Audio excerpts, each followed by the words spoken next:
Well, good evening and welcome to the program. This is the Limelight and my name is Prince Apollo. We talk investment this evening relating to a milestone last month when Uganda was voted the best investment destination in Africa. And talking about investment, we need to hear from the minister herself, and we need to know what that means to Ugandans and to the country at large. I'm happy to host the State Minister for Investment, Honorable Evelyn Aniti. And Honorable Minister, congratulations, and you'll tell us what that means, Uganda beating other 6 nations at an event in Abu Dhabi as the best investment destination in Africa. Thank you, Prince. I love the program. It's called Limelight, right? Yes, Uganda actually got itself in that limelight that you're talking about last month. And it's not the first time that we got ourselves in the limelight. According to the Oxford rating, we are rated as the best investment destination in Africa and East Africa, and now Uganda among the top 10 in the whole of Africa. That was last year, but this year we got ourselves in the limelight and being the best investment destination in the whole of Africa. This is not because of anything. This is largely because of the policies that we have put in place. And I want to first of all congratulate His Excellency the President, who leads the policy formation, because when he came to power in 1986, the first thing he said is that he was going to build an integrated and self-sustaining economy. And to build an integrated and self-sustaining economy, what we needed to do was to put the right policies in place. So our policy has been import substitution and export promotion, and largely focusing on value addition. So we recognize the fact that Uganda, just like many other African countries, is blessed with natural resources. But what we had to do was to ensure that we focus on our comparative advantage. And that focus on comparative advantage of Uganda is what has put us top on the agenda, following the incentives and the policies that we've had to put in place. So we discovered that our comparative advantage over the globe is that we have a young, agile and trainable population. Ugandans largely speak English. So for anyone to do business, whether it is trade, whether it is manufacturing, whether it is value addition, you need to be able to communicate for everything to be able to flow. So many nationals globally find it easy to communicate and work in Uganda, because then the manpower they have is skillable and it's easy to be able to communicate to them in English. But our other comparative advantage is that the most important comparative advantage Uganda has over the globe is the fact that we are a very peaceful country. So for the last 39 years, or now coming to 40 years, Uganda has been extremely peaceful. That for me and just like any other investor in Uganda or in the world, the first thing for them is that they need to invest their money where there's peace and stability. Nobody wants to put their money in a war-torn area. The other thing is that now we have negotiated national markets, which is Buy Uganda, Build Uganda, that you are sure that when you manufacture, Ugandans will buy your product. 2, we have also negotiated external markets. We have connected ourselves to the regional market of East African market of 300 million people, the regional market of SADC, which is 600 million people, and then we linked ourselves to the African Continental Free Trade Area of 1.4 billion people.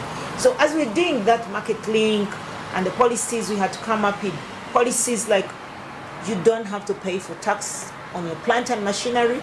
So that means that people can bring in their machinery. A Ugandan can go from here and go to China or Turkey or India and buy the machinery, but bring it in the country without having to pay any import duty. So the plant and machinery tax we waived it. We brought land as an incentive that you have not to pay any tax or any fee on land. If you are an investor. If you're an investor, whether you're a local investor or foreign investor. For Ugandans, we give you the land to the extent that the minute you have invested 30% or 50,000 US dollars, which is a prerequisite for you to be able to get the land, because you have to show that you actually have the money. Then we give you permission to mortgage that land. And so we've been doing this, giving the investors that, and it's a huge incentive, and it makes our comparative advantage over the globe very easy. Connecting Uganda to the market. That's why you see us building a road from Uganda to DRC, which is the biggest market in the region, which is a market of 18 million people, and we have to do that. So those are the reasons why we're able to win, and attracting FDI on green energy. Of course, we've attracted big companies, and people now, globally, everybody wants green energy. And as you know, Ugandan manufacturing largely happens on hydro, because we are largely making sure that we use the hydro. So that is green energy alongside solar energy, which makes it very easy for people to come and invest and bring their money in our country. How can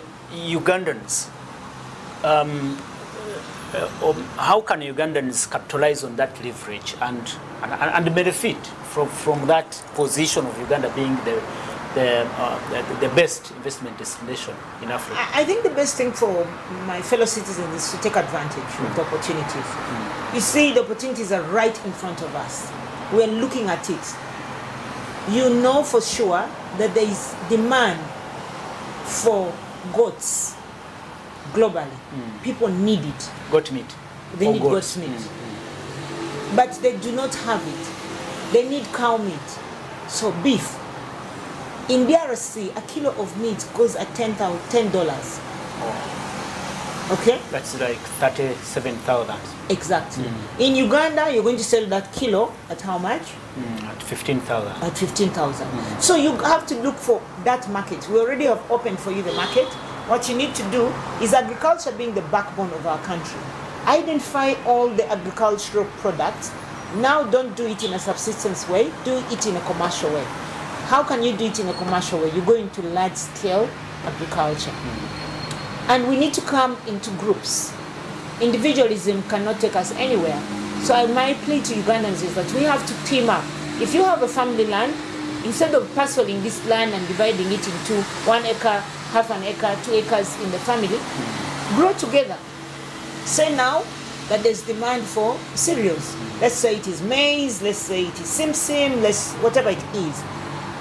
You cannot say, me, I want to grow my maize alone. If the demand is for 100 million US dollars, you cannot satisfy it as one person. So come together as a group and start planting, and then you'll be able to sell it to the market as a group. So Ugandans can take this advantage of the free land for them to do value addition in industrial parks. Take advantage of the tax incentives, advantage that if their issue is capital, we have established a bank, Uganda Development Bank. We have even lowered the interest rates. The market rate is at 25 or 35. We have lowered it down for them at 12%. We have even money for agriculture, because we know it's the backbone of at 12% Agriculture Credit Facility Fund. So I believe that if we Zugukan woke up from our sleep and everyone starts working, we stop complaining, we talk less and work more, we will be able to succeed. Okay. Because you see, why am I saying this? By the way, most of the investors that you see here, except for the multi-billion investors who have come into the oil and gas sector, most of the investors, if you talk to them, they will tell you how they all started in this country. They started as traders. Okay? The Indians that you see doing business today, they are manufacturing, they all came here as traders. And they traded, they realized that it is more expensive for you to go and buy merchandise from India, bring them to Uganda. they decided that no, let them actually come and buy machineries. They started with one machinery, then went to the second, went to the third, and consistently and reinvesting your money actually gives you the opportunity to grow. But you have to be very deliberate, you have to be very consistent, and you have to be very frugal with money. This perception that investors are all white, are foreigners. I don't know how, from your side, as a minister of this sector, how do you see it?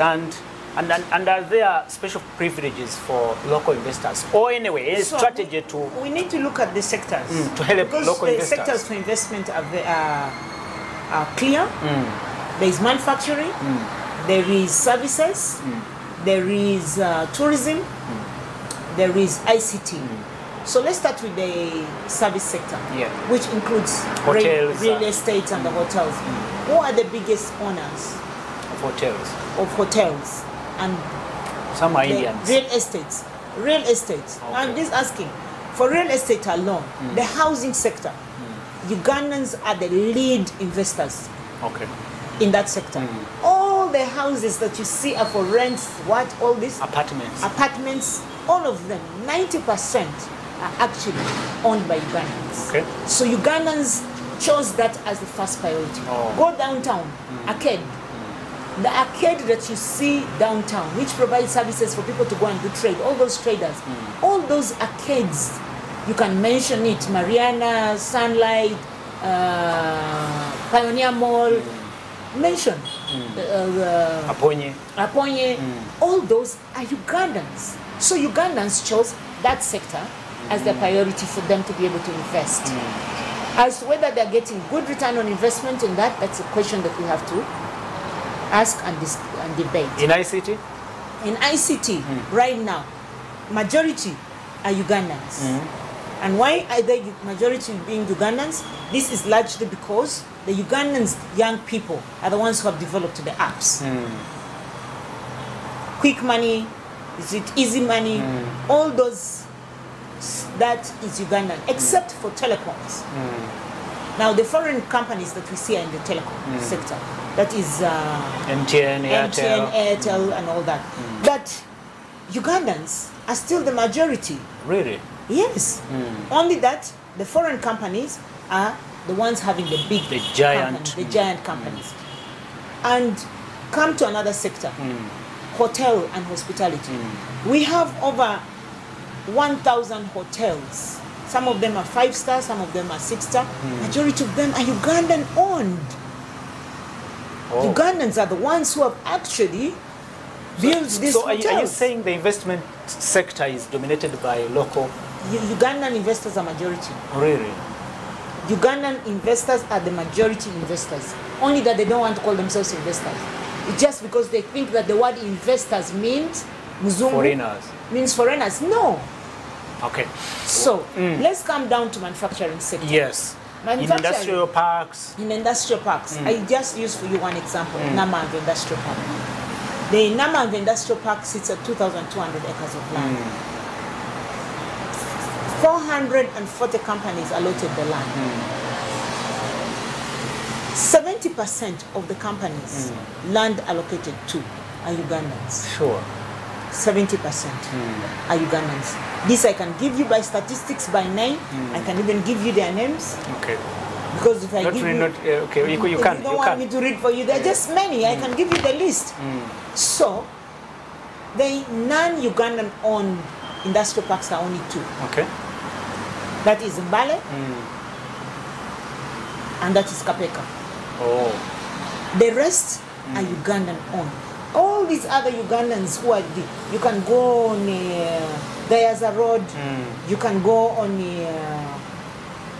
the Arua Road, going to Arua Road, Gulu Road, Mukono, Mbalala area, every other place that you see. They are majority local investors. So, the thing, why I see that it's a problem, it is just because when you see a few colored people among many dark-skinned people, you will not see the black ones. Because then you just see the colored people. They look more. Oh. So it's a perception in the minds of people. It's not real. It's a very big issue of perception, and we have to clear this perception. We just have to compete. And I am very happy with Ugandans who have woken up and said, no, let's come. And the very Ugandans who have woken up are actually the owners of those arcades. They are the ones who have now decided to go into manufacturing. Okay? The Haji Musas, they were traders. The Marianas, they were traders. The Ntaki, they are traders. They are owners of those arcades. But they've moved away from that to now the area where we're focusing.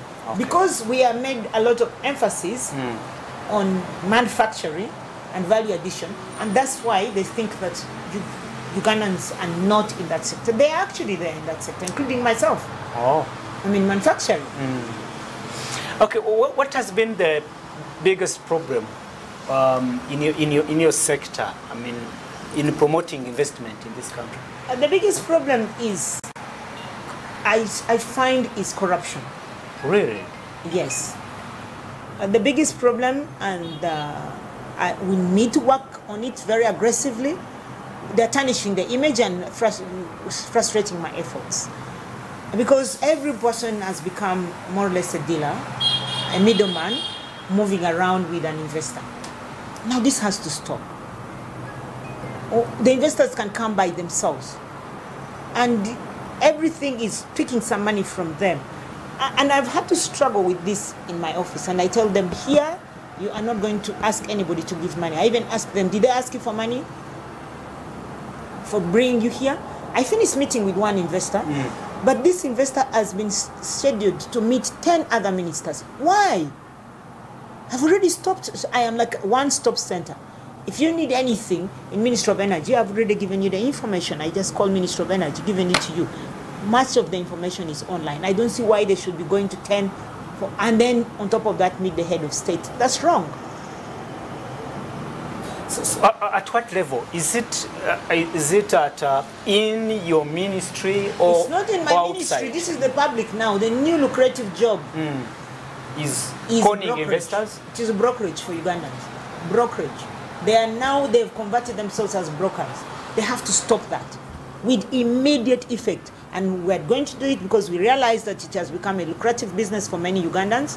What we've decided to do is come up with a law. And I'm taking the law to Parliament to make it criminal for anybody who involves themselves in brokering and collecting money from investors. At what level have you reached with that law? We have already finished processing it. It's at cabinet stage. I'm taking it to cabinet. May we know the title of that law? You know it soon. I will give it to you.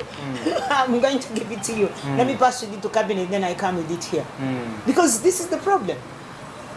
Specifically targeting, collecting money. Specifically targeting those who have converted themselves as brokers and collecting money from the investors, picking bribes for them to be able to fix meetings with the ministers, with the president. So it's going to be criminal. You'd be 10 years imprisonment for that. That's what in the proposed law? Yes. 10 years? Yes, imprisonment. So the practice has been rampant? Not only rampant, it has been evidence-based, tested. The president has arrested some of his own officials and they're in prison. Conning investors? Of course. So have we made any convictions on? Of course, there's one in prison right now. The state house officer who actually went and conned the investor in the gold mine sector and put him in prison and wanted to kill him on top of collecting money and asking shares. People are taking shares in people's companies. You don't have to do it like that. Just because you brought someone to meet Anite does not make you to have shares in that person's company. How do you plan? What do you plan to achieve more? Because this was a good. More, Uganda is doing very well. If you can only stamp out these issues of corruption and bribery, public funds and bribery on the side of the investors, Uganda is ready to fly. Our economy is set to grow.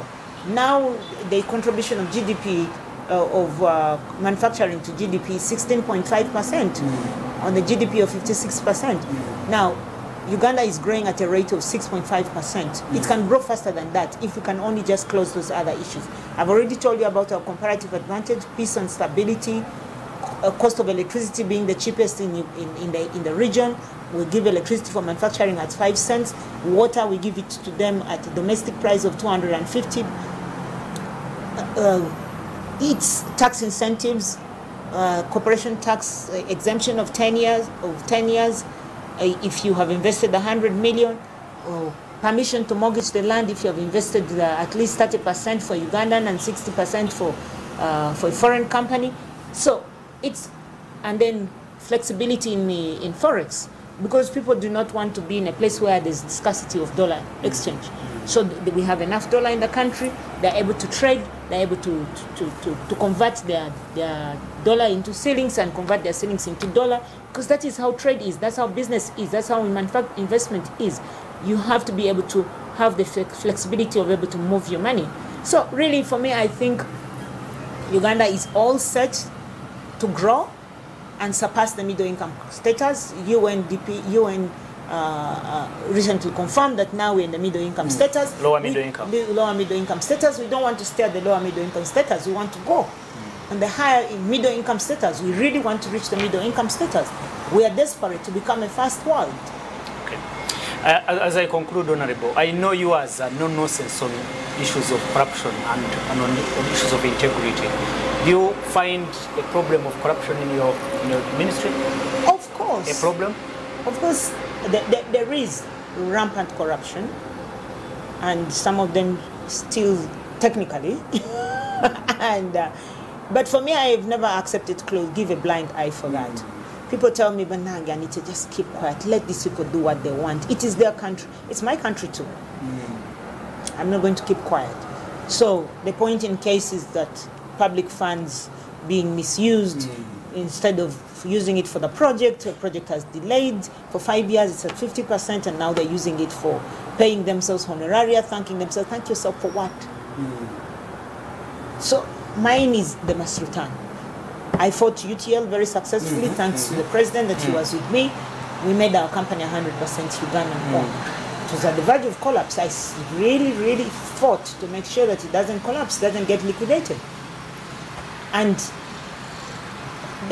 Uganda, the country, has seen growth in manufacturing sector. Now from 84 companies when President Museveni came in to 10,000 factories and more. It is growing. So let us just stamp out corruption and let our country grow. You don't fear the corrupt to fight back? They do fight back. I'm used to their fighting back because they don't know how to make money first of all. And so they think that people will just, if you catch them, then they say, oh, Anita was bribed and given 28 billion. Then they throw. Then they wake up and give me other people's property and say, oh, those belong to me. So that they can stop me from talking. I know the truth. I stand for the truth. Even saw a letter, you are of intention to sue you? I have told them very clearly. And he's just told me, no, now that you've given me the facts, I'm withdrawing. I have just told them that I acknowledge receipt of their letter, and that the purpose of this letter is to categorically state that the illegal actions of your client, and I'm writing to the law firm, is a preserve of the wrath of our laws, national laws. Your client and others should therefore prepare to fully refund Ugandan taxpayers' money that were deposited in their personal accounts as highlighted below, and their account numbers are here. Therefore, it is my unwavering position that I pledge to defend the taxpayer of Uganda against corruption, abuse of office, and misuse of public funds, be it even in the courts of law in Uganda or anywhere in the world. I will defend and stand to the last drop of my blood. So they should bring it on. You want to sue me? Sue me. I'm ready to defend it. Prime Minister, thank you so much. And one last word to Ugandans who would want to join the investment sector. One last word. One last word is that, first of all, when you come to the investment sector, it is a place where you have to make sure you save your money. And when you save the money, invest. Be very frugal on your expenses. Do accountability. Keep records very clear, because without record keeping, you lose your money. And make sure that you put your monies in the bank. You leave them in your houses, people would steal it. You would get emergencies from friends, in-laws, and relatives, and you lose the capital that you have. So my advice is that the opportunity is here for you. Land is for free. If anyone asks you for money, report. I am your #1 champion to tell you land for industrialization, for value addition, is for free. It's for free. Let's invest in Uganda and grow our country. Thank you so much, Honorable Minister, and thank you so much, our viewers. That is the Limelight. You've heard from the host's mouth. The Honorable Minister says there are many more opportunities for investment in Uganda, in our country. Do it. Go into investment. Go make money. Go and grow. That is development. Good evening until next Friday, when another edition of the Limelight will come up. My name is Prince Apollo. Good evening. God bless you, and God bless Uganda.